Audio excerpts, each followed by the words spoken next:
বুঝি। হ্যাঁ, আসসালামু আলাইকুম ভাই। ওয়ালাইকুম। ভাই আপনাদের দেখেই মনে হয়েছে যে আপনি বরিশালের লোক। সো শোকেটা? না, বরিশালের লোক হয়েছে তো কি হয়েছে নাকি?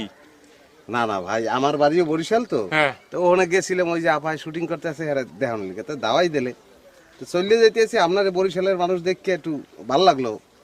দেখে তো মনে হয় যে এই শুটিং এর মালিক নেই। এরকম বরিশালের একটা লোক শুটিং এর মালিক, এত 10 জনের দ্বারা কইতেও ভালো লাগে ভাই। হ্যাঁ।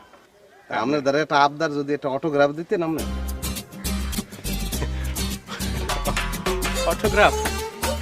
ভাই একটা কথা জিজ্ঞাসা করব, বরিশাল কোন অঞ্চলে আপনাদের বাড়ি? লাহারাট। লাহারাট? লাহারাটে মসজিদ আছে না আটের মধ্যে একটা? হ্যাঁ হ্যাঁ মসজিদে যে অজুখানা আছে, হ্যাঁ। অজুখানার পশ্চিম ধারের বাড়িটা খাগো বাড়ি। হয় খায়গো বাড়ি। হ্যাঁ। আর খায়গো বাড়ি ওই